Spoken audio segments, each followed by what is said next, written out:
fight's not over. Stop the fight! People. Everybody, I come here for everybody. Kill everybody. I'm the champ. I'm the king. Kill everybody. Ah! All right, guys, welcome back to Broke Bets. We are here for UFC 295. Lane here with you. Also got my co-host with me, of course, Carson. Yes, sir. 295 is here. Yes, sir. Let's just get right into these fights. So, first fight, Steve Erceg versus Alessandro Costa. I like Steve Erceg here. I just feel like Erceg will be ahead in the volume in this fight. I've seen Alessandro Costa, run over Jimmy Flick, which, is going to look good or going to be an easier fight for a lot of people. I do feel like Erceg does bring a better cardio base to this fight and maybe a little bit more volume, whereas I've seen Alessandro Costa kind of let fights go by and not really fight for the judges' scorecard when the fight gets a little tough. And I feel like Steve Erceg will out-volume him here to a decision. What are you thinking? I'm disagreeing with you here. I mean, I think, I know Erceg looked good in his last one against David Dvorak on short notice too, and his cardio looked really good. But I think Costa here with more power, and I really like his leg kicks too. David Dvorak was eating up Erceg's leg quite a bit, and he went away from it for some reason. So I really like Costa to chew up that leg early. I like Costa's body work as well, and I think it'll be even on the ground too. I don't really see it on the ground often, but I really like Costa's leg kicks and his power.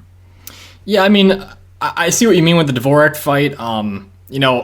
Personally, I never thought Dvorak was a top 10 rated flyweight ever, and really one big win, if you guys look back at Dvorak's resume on the UFC, is Bruno Silva as a win, who's never been ranked. So it is really questionable how Dvorak even got his rating in the first place.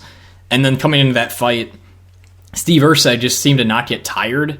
I think Erceg brings a well-rounded game into this. He's got, grappling, striking, cardio, kind of the three things you want from a fighter. However, I don't think he'll be as strong to be able to get this fight to the ground. We've seen with Alessandro Costa when he fought Amir Albazi, those takedowns were not even close at many times, and Costa has great hips as well in the Jimmy Flick fight. So you should see a stand-up fight here. I think what you said is very key. The leg kicks in this fight, it's kind of a question of who gets those going first. And Steve Erceg, ate some, but he also delivered a lot to David Dvorak. And, he also has a fast high kick, which he knocked down Dvorak with. And yeah, he threw that multiple times in that first round, and then threw it again in that second round. So he went to that head kick quite a bit. Something I don't like about Erceg is keeps his head a little bit on the center line, but he does use his feet to try to move. So there's not much head movement, but he does try to use his feet. In this fight, the height and everything like that, this guy should really try to use his knees up the middle, I think, against a smaller opponent like Costa, who gets really low to, get all his power. But yeah, any more thoughts here for you? Erceg, he was losing that fight until Dvorak gassed himself out somehow. But yeah, Erceg's got really good cardio. He showed that in his last fight, so that would be my one worry for Costa here. All right, Steve Erceg by decision. Okay, for the next fight, we have Kang Ho Kang versus Jon Castaneda. I'm going to take Kang here as an underdog. It feels like this fight will play out very interesting because both of them are pretty good grapplers. Kang being the more of the jiu-jitsu guy and Castaneda being more the wrestler. I do think they'll neutralize out a little bit. Maybe Castaneda gets a little bit of top control, but this is more of a boxer versus a kickboxer in a way with Castaneda, because Castaneda in that southpaw stance loves to go to the head with those kicks, and they're very sneaky. They sneak over the shoulders. Kang, however, does stand very tall, and getting that to slip over the shoulder could be a lot harder because this dude just arms are always up, and it's easier to block those head kicks. Castaneda would really benefit from a body kick, but he doesn't use it enough. I feel like Kang's jab and his right straight being a little bit too fast, cover a little bit too much distance, and I think he can outpoint to a decision here. Oh, yeah, I think this one will be really close, too. In Kang's last 5 fights, I think 2 of them have been split decisions. So he tends to... His fights tend to be pretty close as well, so... Castaneda showed pretty good head kick against Daniel Santos. He rocked him. He got Gafarov with one too, but didn't knock him out. I think that could be a factor here as well. He throws that quite a bit, but yeah, I think Kang's boxing here, his striking should be a little bit better here. Yeah, interesting fight. The one worry if you're betting Kang is that this guy never truly takes control in fights. He kind of just, it's almost like more of a sparring session is when fights get really hard to score. And if they're going to just go tick for tack, then I'm not going to play that. But the over, I do really like in this fight. I think they measure each other up. Castaneda doesn't really have a jab or much of a right hand, but his left straight kind of is his main striking tool. So it's going to be 1-2 of Kang versus a left straight and a head kick, and I'll take Kang on that side. So Kang by decision. Okay, for the next fight, we have Carson's wife, Tabatha Ricci, versus Lupita Godinez. Feels like just Lupi's the better striker here, the better boxer. Tabatha, pretty strong for her size, and good grappling base as well. Lupi, also, a wrestler. I don't think we're going to see the ground much in this fight. It's probably just going to be a boxing match, and from what I've seen of Ricci, there's no real power in those hands.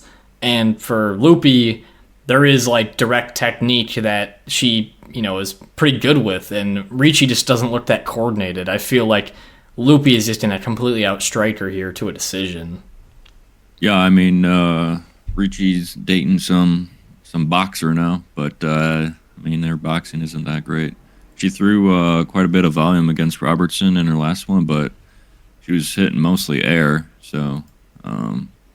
I think you got to go Lupi here. I think the ground game should even out, and I just think Lupi's the better boxer and better striking here.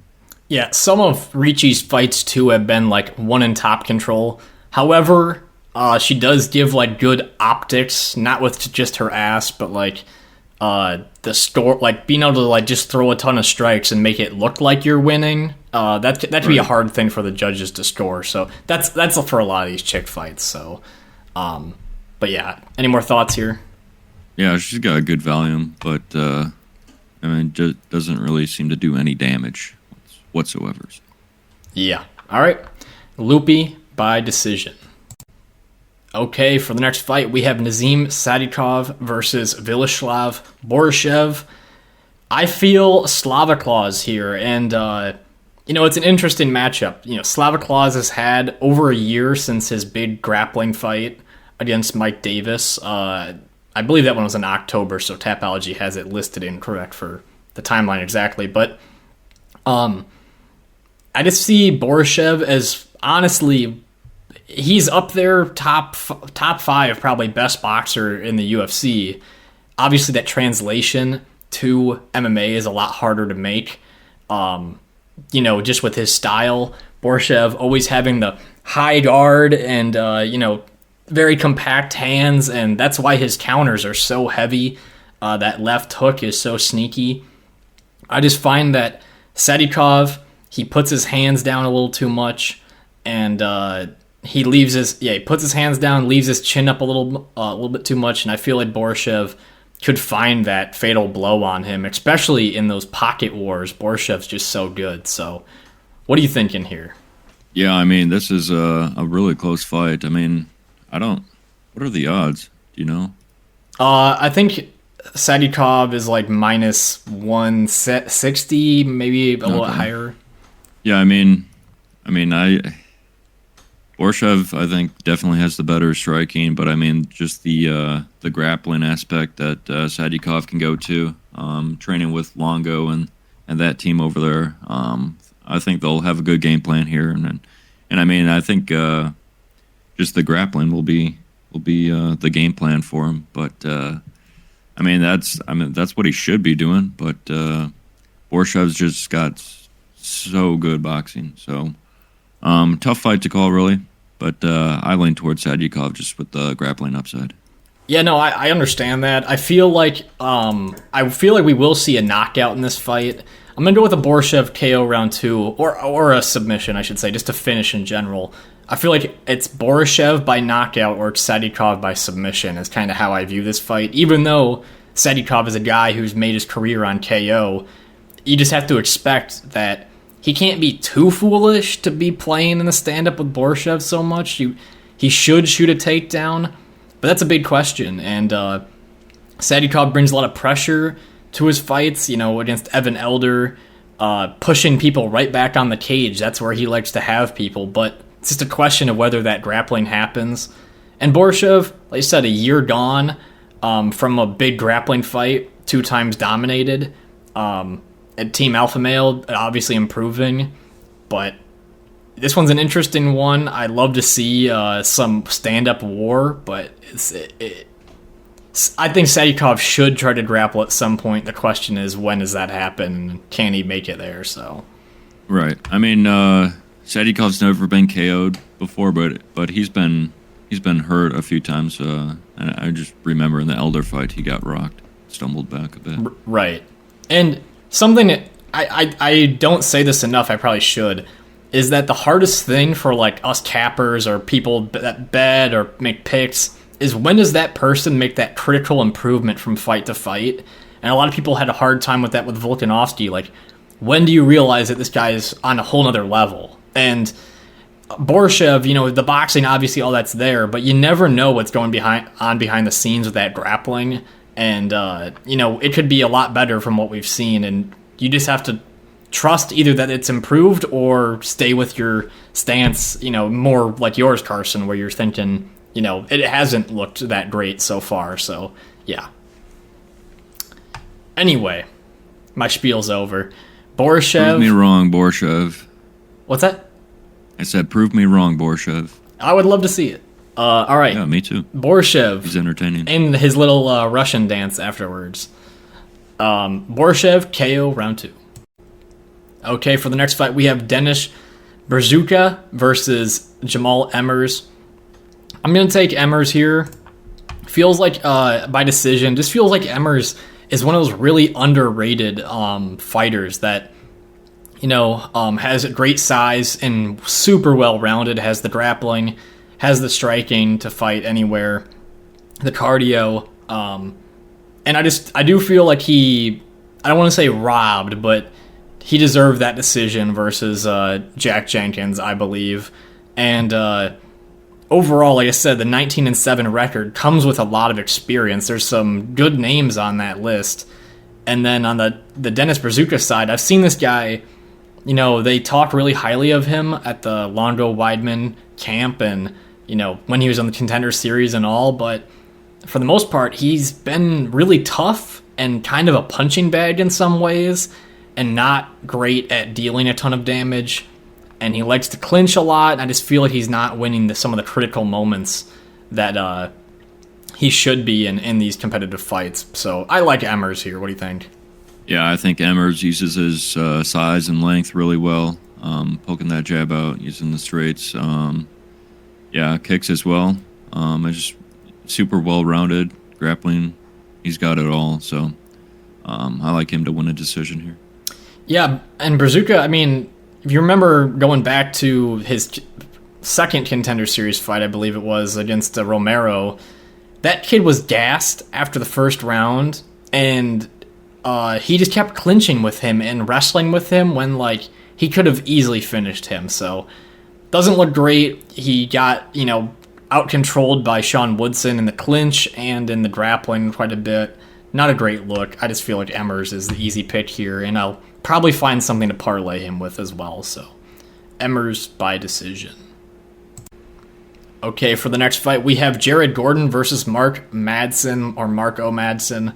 Gonna take Jared Gordon. Mark Madsen, he's just, I wouldn't call him much of an MMA fighter as more of he is just an Olympian wrestler.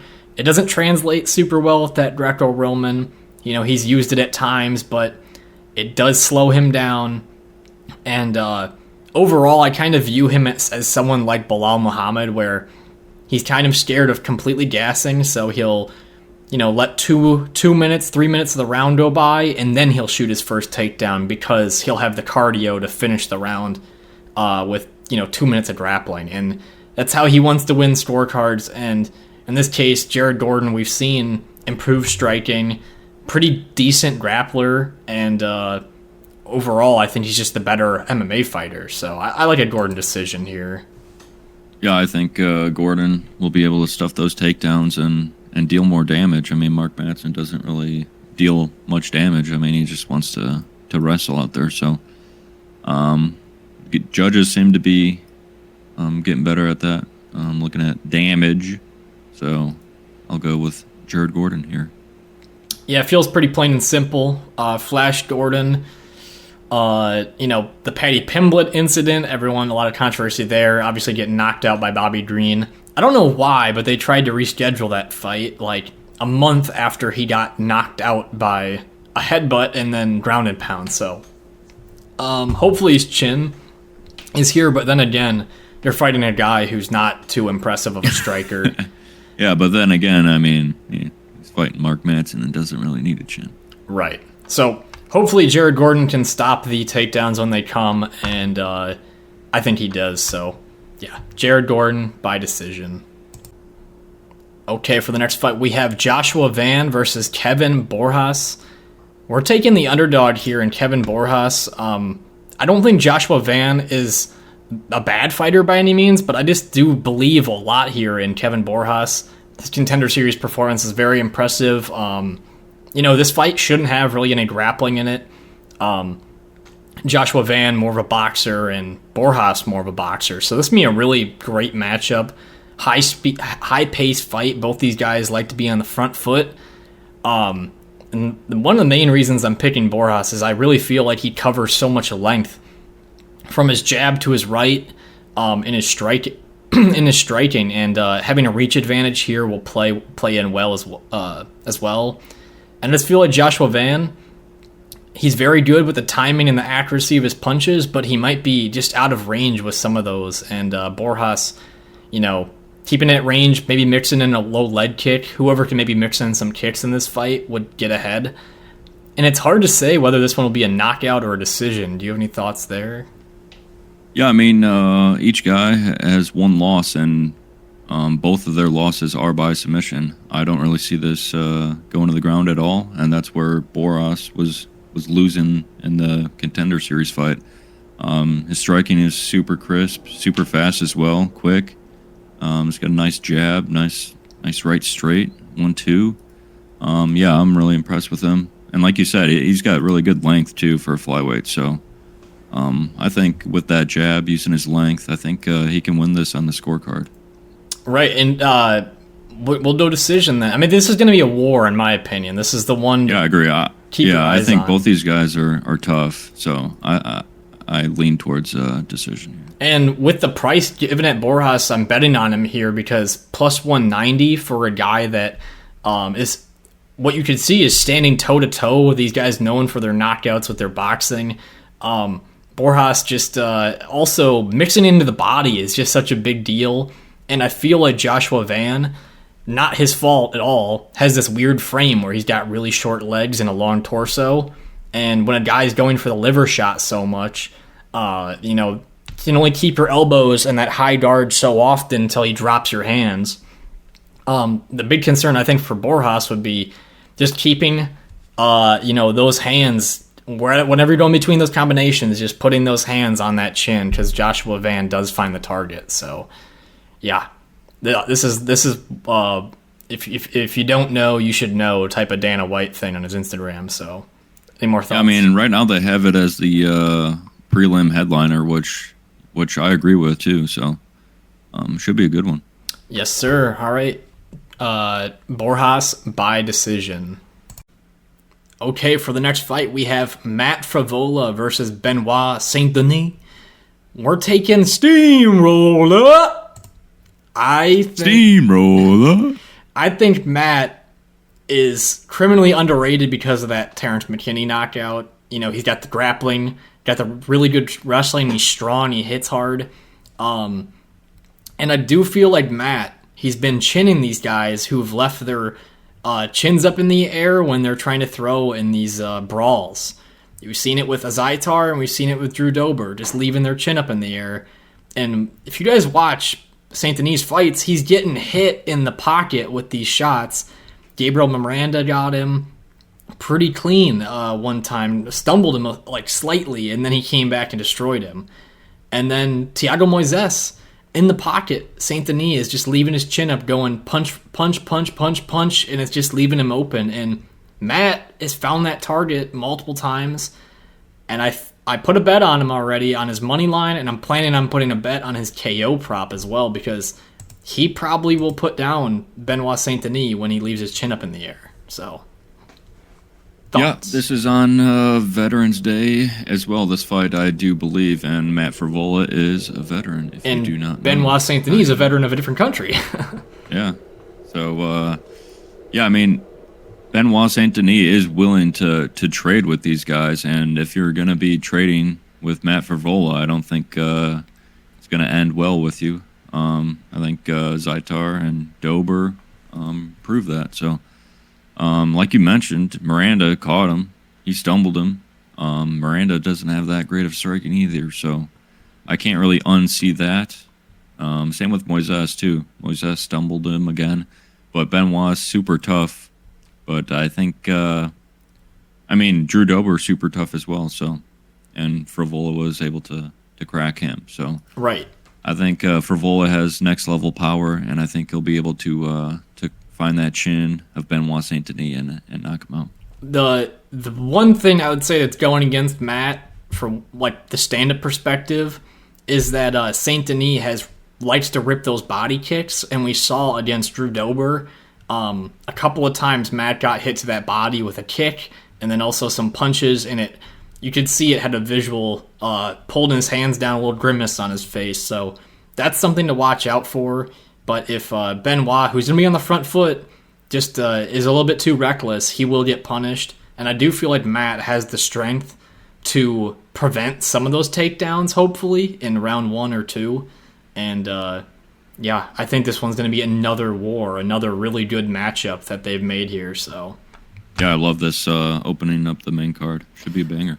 All right, Steamroller by KO in round 1.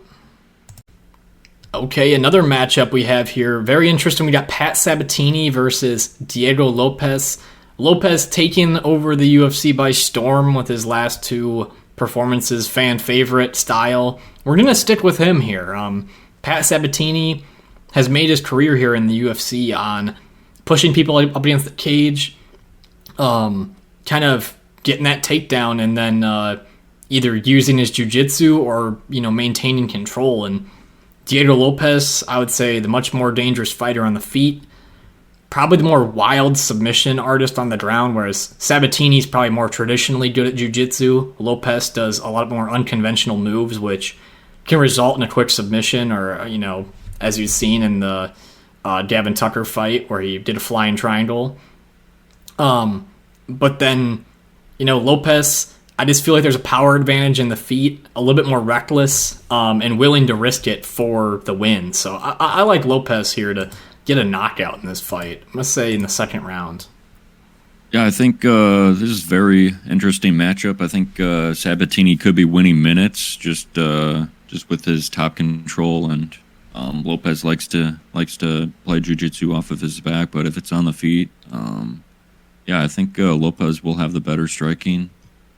But if it goes to the ground too, Lopes has really good stuff from his back as well. So, the odds pretty much indicate it's pick 'em fight, and I gotta agree with that too. But lean towards Lopes with the striking advantage, and he's dangerous off of his back too. So, what I'm scared about in this fight is that Lopes is a little bit too willing to stay on his back, and you see that in the Evelev fight.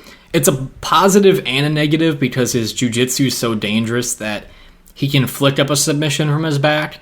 But at the same time, if you're just going to sit losing there. Minutes. Yeah, and Sabatini, his approach to this fight should be get it to the ground and then don't give him anything. Be like Charles Jourdain on top of Kron Gracie. Just keep your elbows in tight and control the minutes. So that could be an approach that Sabatini looks at here. So if I were Diego Lopez, I'd try to stay on the feet, and if it does go to the ground, try to create scrambles, because Sabatini's pretty heavy blanket in this game.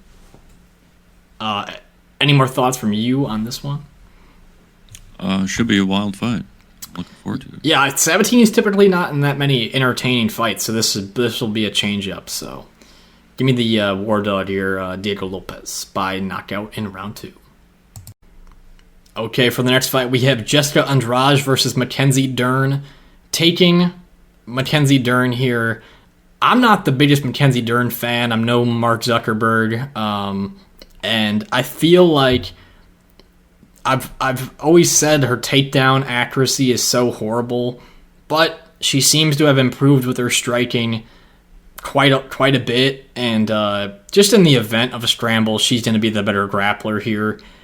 And Andrade has always, been pretty consistent here in the women's fights, but she's just on a downturn here, and I feel like Mackenzie Dern can find a win here. I'm going to say a submission. It's going to be probably submission or decision, but I do think Dern somehow gets this fight to the ground at some point.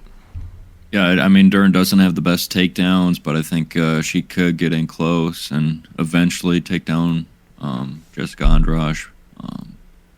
Yeah, I mean, it's tough. I mean, this is Andrade's 5th fight in 2023, losing 3 out of the 4 right now. So I think that continues here, losing another one.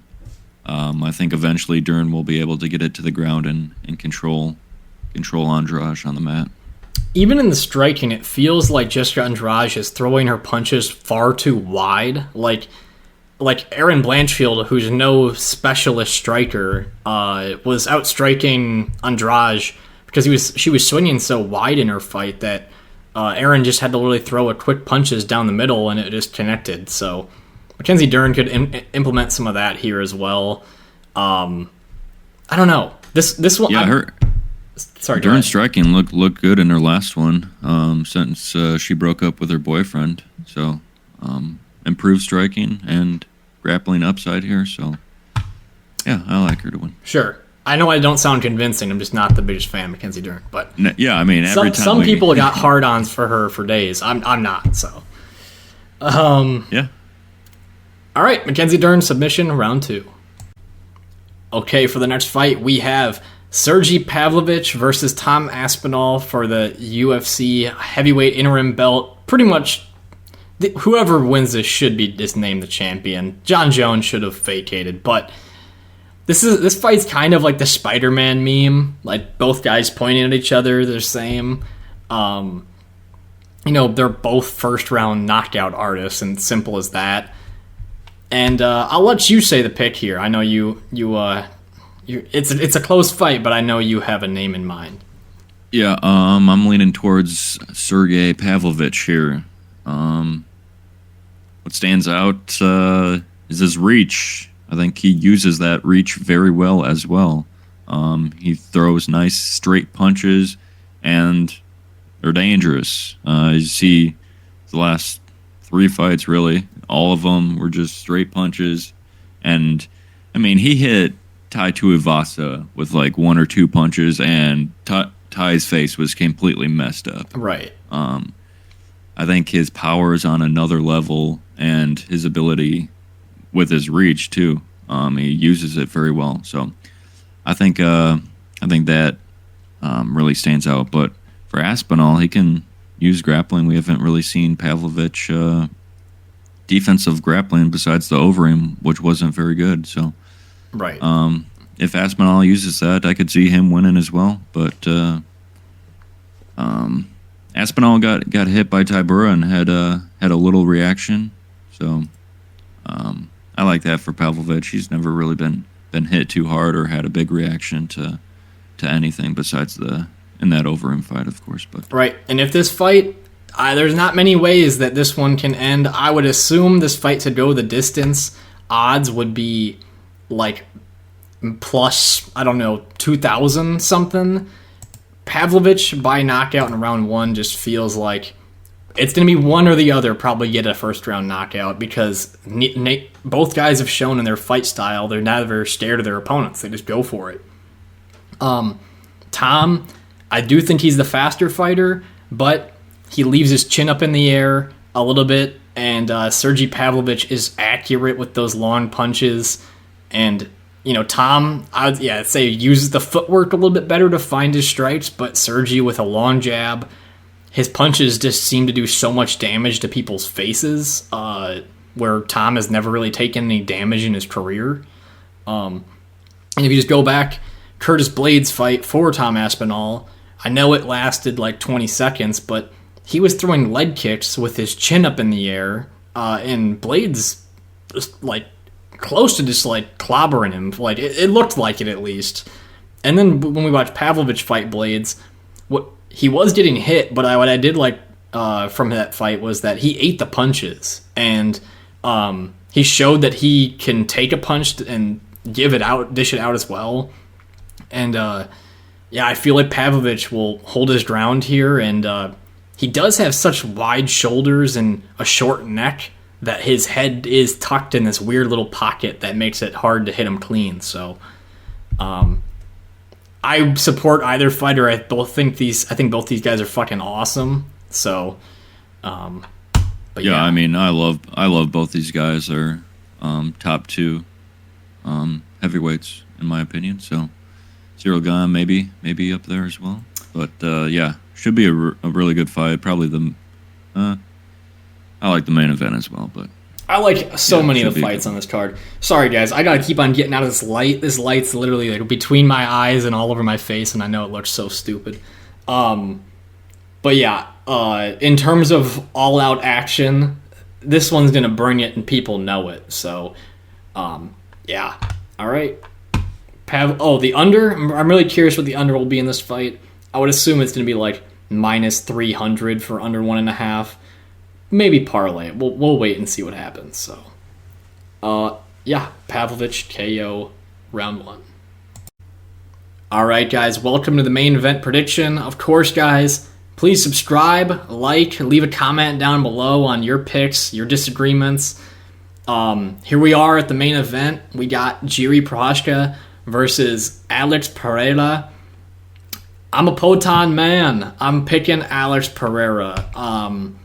Jiri, as unconventional as he is, he poses many threats in this fight because Alex is much more used to being the much larger fighter in many of his fights, although in kickboxing he has faced, tall fighters like Izzy, like that Yuri Belgray or whatever his name is, that Dutch kickboxer. So I guess it isn't the most unfamiliar thing, but Alex does have a lack of head movement, and Jiri does like to throw all of his punches from his hips. So cutting down that distance could be a scare for Alex. However, I do feel like he protects himself better than Jiri. Jiri leaves that chin up there, and he likes to rush into range, and you're rushing into range against the guy with the touch of death.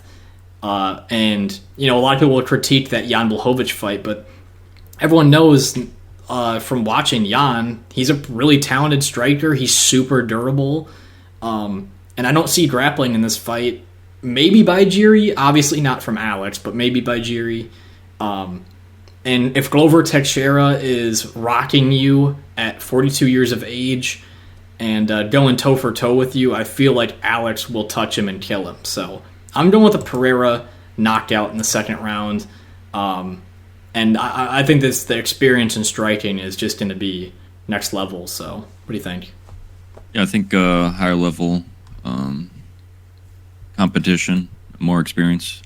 I know he doesn't have a ton of MMA experience, neither one. But I think Pereira has a little more higher level experience. But you brought up the Prochazka's last fight against Teixeira. I mean, if he does resort to grappling here, I think it'll really gas him out.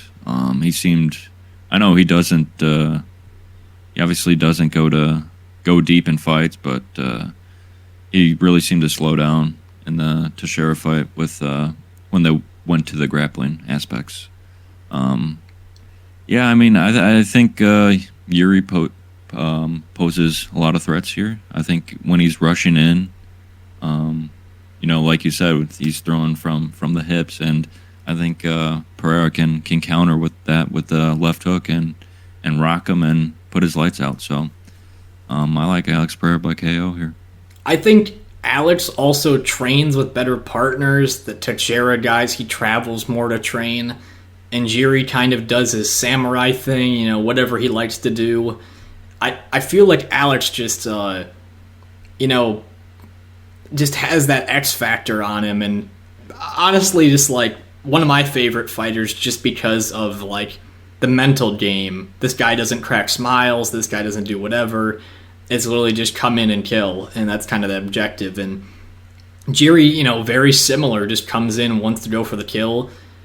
His 3 wins in the UFC, I don't want to discredit anyone, but beating Volkan Ozdemir, Dom Reyes, and Glover isn't the best resume to when he got to a title fight.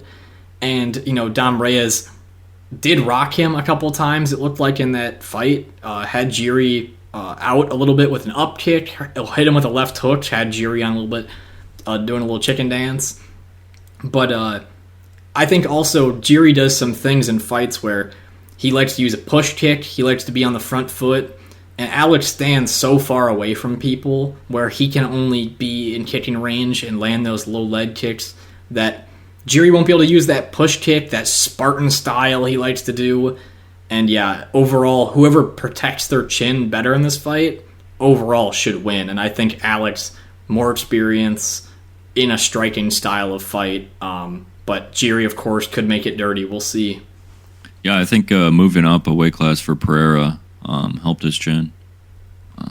Right. Not cutting all that weight. I mean, he doesn't like... I mean, yeah.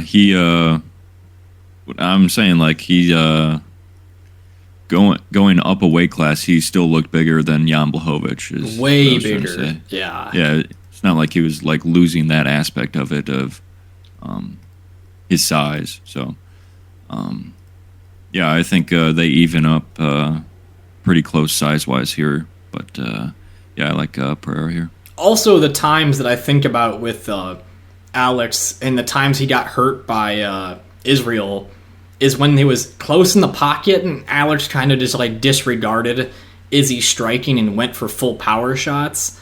I do feel like Jiri doesn't do as well in clinch situations with close striking, whereas Izzy, you know, was good at leaning out of range and finding something and coming over the top with the right hand. But Alex, just those tight hooks are so dangerous because it's all in his hips, puts all his body power into him. And I'm happy. I think this guy is going to be another 2-weight class champion. So super excited. Like I said, just so many good fights on this card that just scream for bangers. So any more thoughts? Yeah, I mean, Jiri is coming off of shoulder surgery. Easy for me to say. But yeah, I mean, I don't think that'll be too much of a factor, but it is something to keep in mind. All right, guys. Alex Pereira by KO in round 2.